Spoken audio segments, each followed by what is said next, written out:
Jean Perrin, bonjour. Bonjour.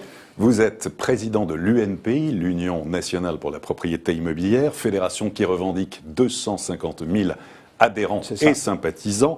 Et vous organisez dans quelques jours à Paris, ce sera le 17 novembre, une manifestation pour dénoncer la réglementation excessive en matière d'immobilier, trop d'impôts, trop de normes. Est-ce que les petits propriétaires en ont ras-le-bol ? Oui, alors les propriétaires en ont vraiment ras-le-bol, puisque ça va être la première fois dans l'histoire des propriétaires qu'il y a une manifestation à Paris. On attend environ 1000 personnes, peut-être un peu plus. Donc pour que des gens de province, de très loin, de Tarbes, de Montpellier, de l'Est, de la Bretagne, se déplacent à Paris pour venir manifester et venir dire ce qu'ils pensent de la politique du gouvernement en matière de logement, je crois que c'est quelque chose de nouveau pour la fédération, mais aussi pour la France, puisque ça ne s'est jamais produit. Donc la situation est vraiment grave. Alors, en matière de propriété, dans l'actualité, le président François Hollande a annoncé il y a quelques jours qu'il allait étendre le prêt à taux zéro, favoriser les primo-accédants pour accéder à la propriété. Ça va plutôt dans le bon sens. Oui, c'est bien. Il est temps qu'ils réagissent. Hein. Mais vous savez, quand vous mettez une goutte d'eau dans la mer, certains vous diront que tout le niveau de la mer s'élève. Pour moi, on voit rien. Et on va pas avoir grand-chose avec le PTZ. Le problème, c'est que le président de la République croit qu'en mettant de l'argent, il va solutionner les problèmes. C'est étonnant, d'ailleurs, venant de lui. Le problème le plus profond, c'est un problème de morale des propriétaires, un problème d'envie des propriétaires et un problème de perte de confiance. Donc, c'est pas une petite mesure financière, même si elle est bonne. Elle est bonne à prendre. Mais c'est pas ça qui va changer la donne. C'est pas ça qui va créer de l'emploi. Ils ont perdu 100 000 emplois dans l'immobilier ces dernières années. C'est pas avec le petit PTZ que ça va en remettre. Cela fait 3 mois que l'encadrement des loyers est effectif à Paris. Est-ce que c'est peut-être un peu tôt pour dresser un premier bilan, mais quel est le retour sur le terrain des propriétaires bailleurs? Qu'est-ce qu'ils vous disent?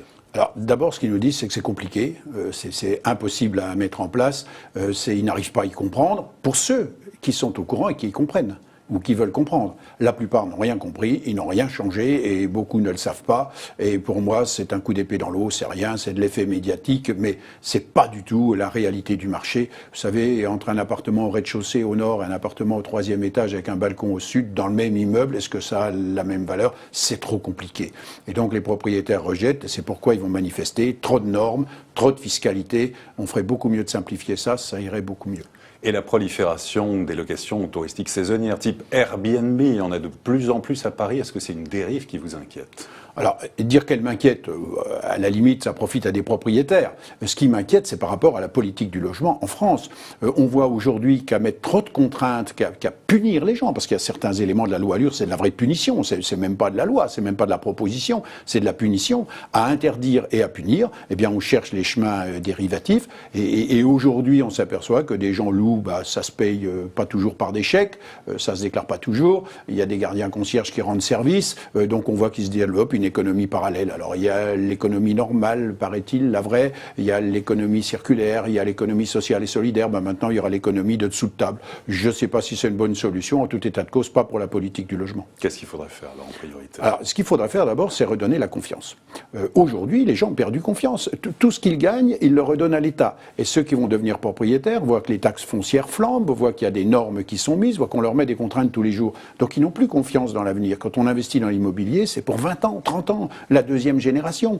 Donc tout cela n'ont plus confiance. Alors l'État, pour leur redonner confiance, il faut qu'il simplifie les normes, première demande, il faut qu'il simplifie tout ça. Deuxièmement, il faut qu'il taxe moins l'immobilier. À force de le taxer, il n'aura un jour plus rien à taxer.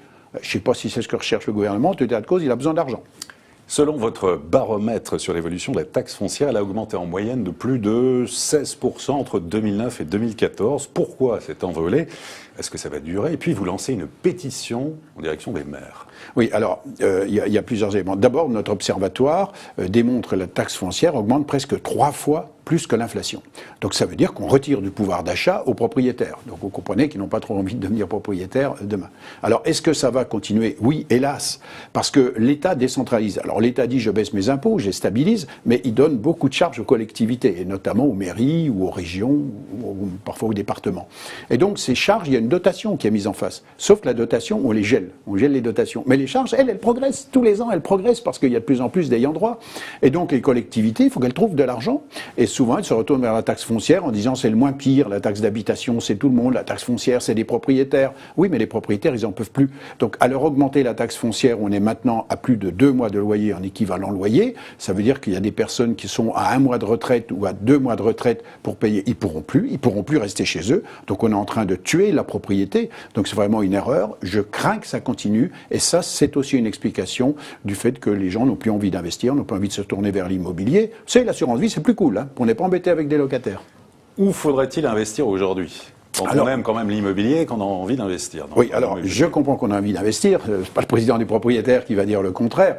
Et on a envie d'investir parce qu'on veut assurer l'avenir. Et on pense qu'il y a peut-être un passage difficile ces années-ci, mais il va se passer des choses en 2017. Puis il y a des gens qui prennent conscience de la réalité. Donc on peut penser qu'on est au creux, qu'on est dans le pire et qu'on est plutôt sur une tendance qui devrait s'améliorer. En tout état de cause, il y aura des choses qui sont revues. Alors après, pour investir, il faut bien choisir le lieu.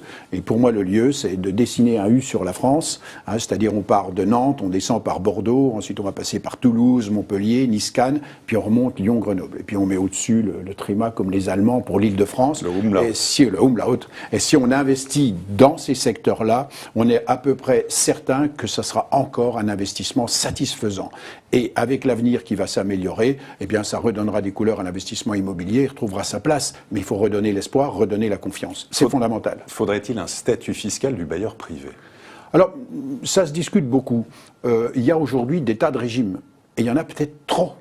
Il y a du social, il y a du très social, il y a le forfait, il y a le système avec une société. Donc c'est un peu perdu. Donc si on simplifiait, là aussi, il y a le choc de simplification. Pour nous, ça a été un choc de complication. Hein. Et voilà tout ce qu'il était capable de faire, notre président de la République, pour les propriétaires. Et donc, on se dit, demain, il faut peut-être un statut qui soit plus simple, qui soit plus clair, et un statut unique. Aujourd'hui, il y a tellement de systèmes qu'on ne cherche même plus à les comprendre. On dit, je verrai bien ce qui se passera. Donc, c'est pas bon. Donc, il faut tout revoir. Il faut refaire une vraie politique du logement. Et en France, on a les moyens de faire, et les moyens de faire de la croissance et de construire des logements. Vous savez, la plus belle année de Jean-Louis Borloo, ça a été 427 000 logements construits dans l'année. Cette année, on va encore pinailler entre 250 et 260 000. C'est zéro, il en manque. Eh bien, il faut redonner la confiance pour qu'on construise à nouveau, que ça fasse de l'emploi et de l'activité. En quoi faut-il être particulièrement attentif aujourd'hui quand on souhaite acheter ou vendre un bien immobilier ? Vous avez dit les deux choses. Quand on achète, il faut penser qu'un jour on pourra vendre. Et donc, si on se met sur un marché qui est porteur, sur un secteur qui est positif, et notamment, moi j'attire l'attention sur les centres-villes, parce qu'il y a des quartiers nouveaux, on ne sait pas comment vont évoluer les quartiers, alors que dans un centre-ville, on sait comme il vit, on sait comme il est, des quartiers existants. Donc il y a là sans doute des opportunités qui sont intéressantes. Il faut acheter du BBC, basse consommation énergétique, parce que sinon ça sera invendable et inlouable dans quelques années. Il faut des immeubles bien placés, avec des logements de bonne dimension, mais si on sait respecter un certain nombre de règles, oui, on peut encore, et sans doute qu'on peut contribuer à la reprise qui se profile, mais calmement. Jean Perrin, merci. Et à très bientôt pour une prochaine édition du Club Imo, Explore Imo, Le Figaro.